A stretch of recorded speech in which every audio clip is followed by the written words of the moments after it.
We are really, really lucky to have with us today Jan Kubasiewicz, designer, artist, writer, and educator at Mozart. Thank you so much for being here with us today. It's a great pleasure for us. It's my pleasure. I would like to start by asking about this workshop that is happening, already happened right now. What is it about? We have just finished the workshop, which is called Data Narrative. And it's one of, I think it's the second or third from a series entitled Technology and Language. Technology and Language is also it happens to be the name of the course I teach at Mozart. And it is the course which belongs not to design department, actually, but to social science department. It is, we are discussing with students certain theoretical, historical aspects of communication, which we do not have time to discuss in the studio. And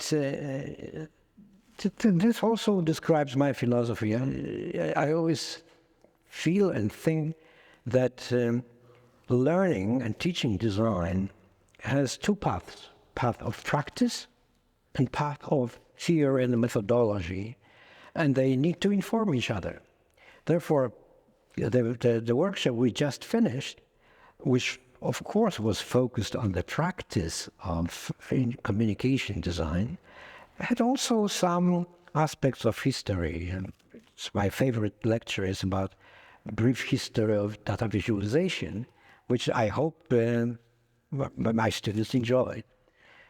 It was great to see the results, and it was so diverse. Students were discussing from topics that were more serious to more fun ones, and it was incredible to see really fun approaches to visualization of data.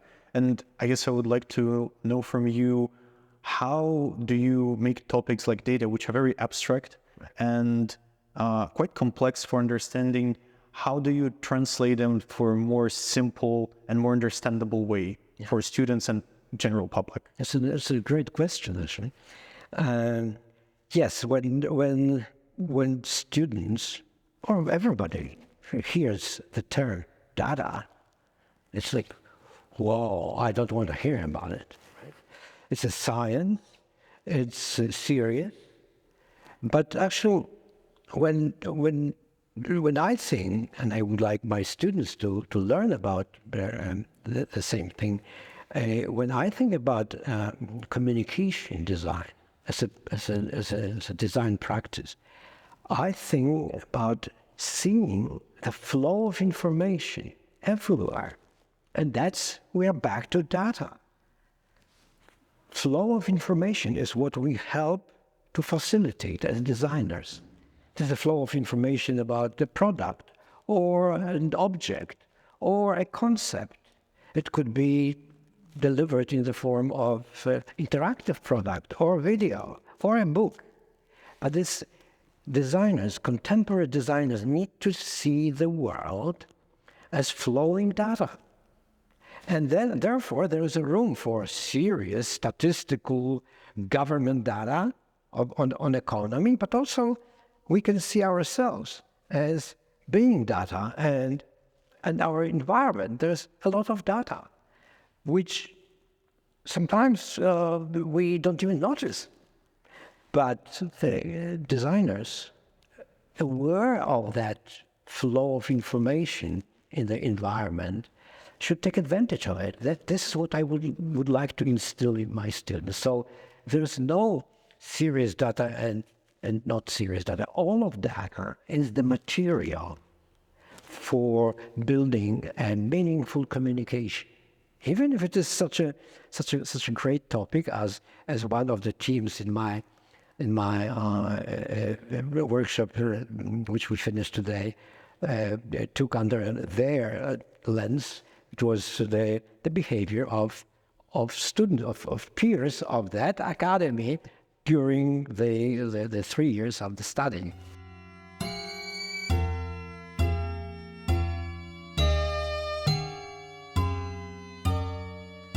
Very funny topic, but it's actually a serious data. And we were able to see it in such fun visualization with this result. I hope we'll be able to find some visuals to show during this. it is such a great analogy to look at everything around us as a flow of information, a flow of data. And I guess it's also a great approach for a designer to interpret within their visual language with how they do their art, their design, their craft. Right, and that's another good observation, because a data or information is just a material.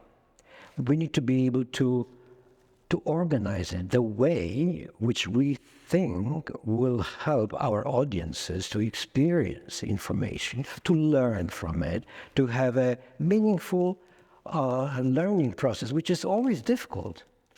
Learning process, you as a student, For sure. know that. Yes. This is a very vulnerable, you are putting yourself in a vulnerable position of not knowing. But this is a good position. And the same thing with our audiences. We need to be able to prepare information or data, convert into information, convert into databases, in order to create an environment which is meaningful for people to learn.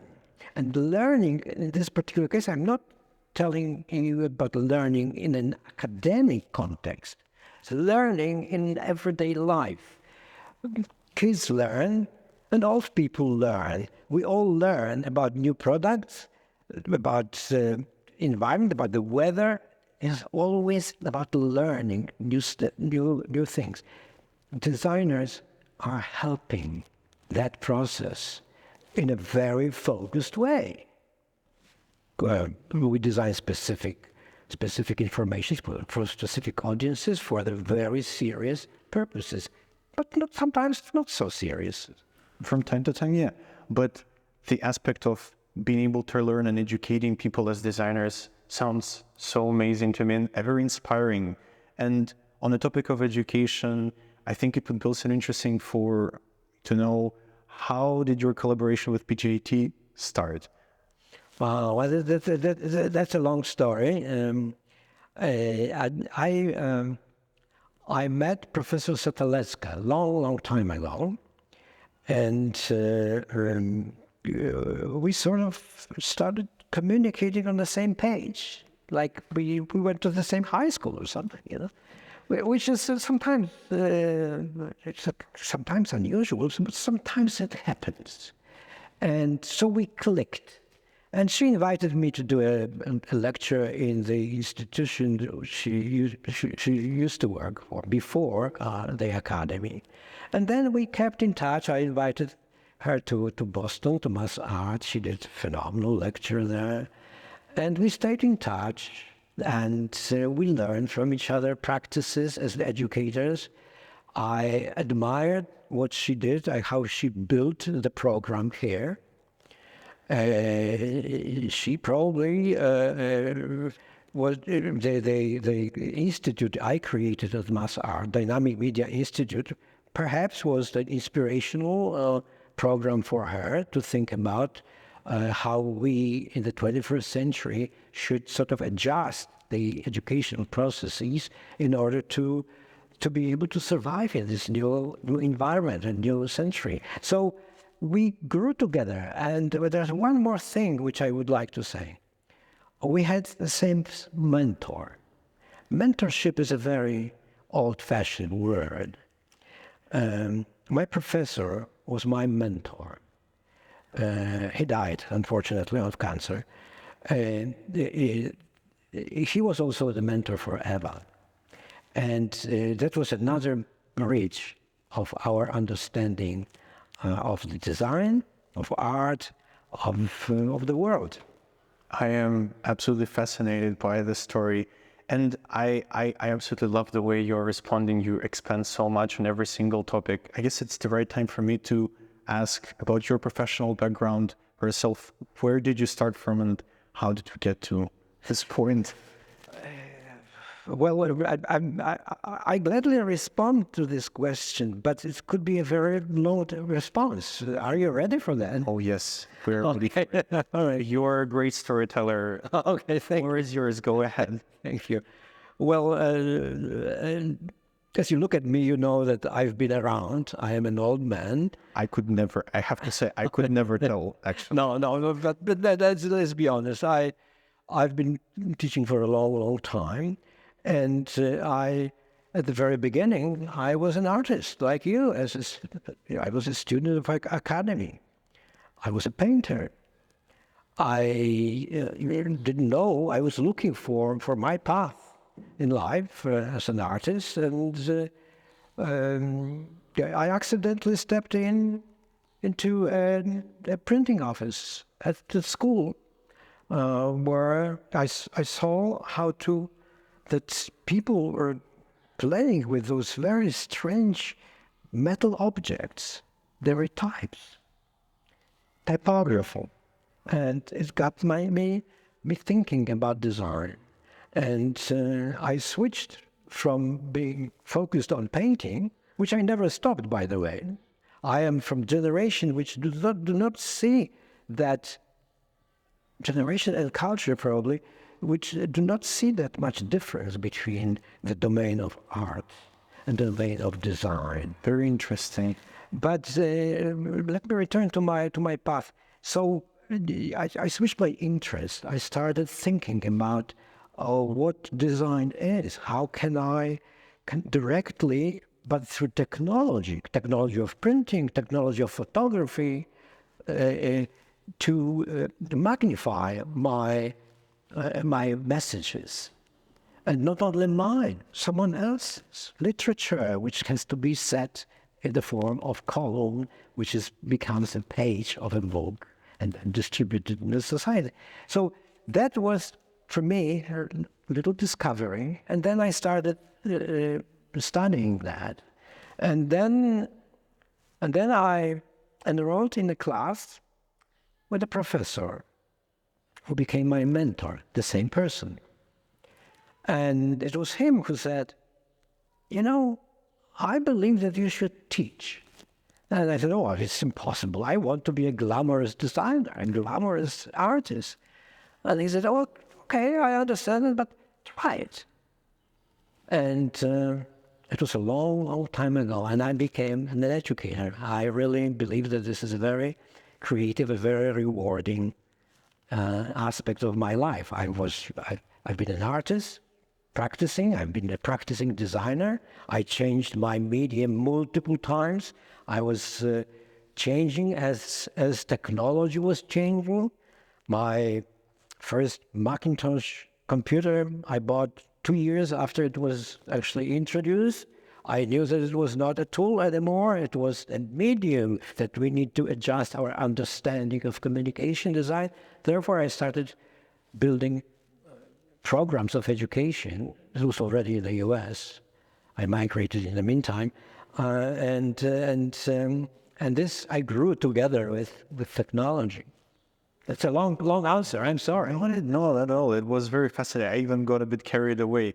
I could listen more and more to it. I would like to know a bit more about this. What in aspect of education and being an educator excites you? I myself keep considering this a possibility for future, and I would like to know what you see so special about it, and as you said, rewarding in being. Right. So that connects to your first question about the workshop. That's why I'm coming back here with the workshop, because I like it because it rewards me. And what is a rewarding process for an educator, for a teacher, is to see that because of your experience as an educator, I mean, you need to learn that too. You are able to help a student, or to create a shortcut for a student to get to their right moment and the way of expressing themselves, and so on and so forth. This is, I know that my description is very, very abstract, but it was Galileo, who was a great educator, by the way, not only astronomer and philosopher, who said that you cannot teach anybody anything. You can only help them to find that in themselves. And I found it very, very important for an educator to understand that process, that this is a dialogue. I'm learning from my students as well as they learning from me, because each moment of learning process is individual, and that is fascinating, that is creative, because I'm learning about you, you're learning about me, if we are in a classroom, and perhaps at the end of the road, of the class, of the workshop, or your studying period with me, perhaps I will see you grow.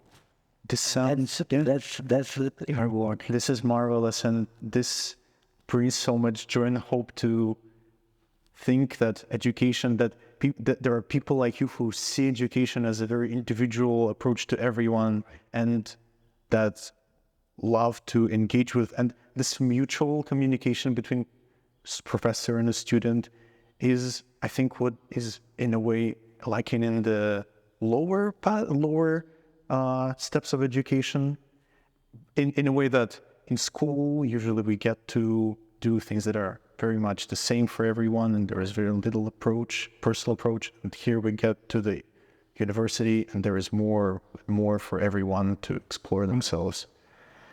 I would like to finish off by asking you, what advice would you give to younger designers, artists who see their future in this field?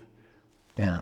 So I wish I had a one-liner, something flamboyant and say and leave the scene. But this is more serious, because I want everybody in this field to find their right spot, right place. There are designers who need to identify themselves as being able to contribute a certain way to certain situations. There are illustrators and coders and photographers and project managers.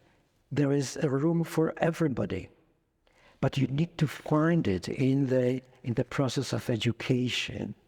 So this is not on your teacher. This is on you, my dear student. This is your work. I can help you to connect synapses in your brain. But the process of education, process of learning, process of going your way through life is your responsibility. And so be careful. Watch your life carefully. Watch your process carefully. Listen to yourself, because you will find that way if you want. Thank you so much. This was a great response to such an amazing interview. We really appreciate your time. Thank you for being with us today. Thank you. Thank you very much. My pleasure. For sure.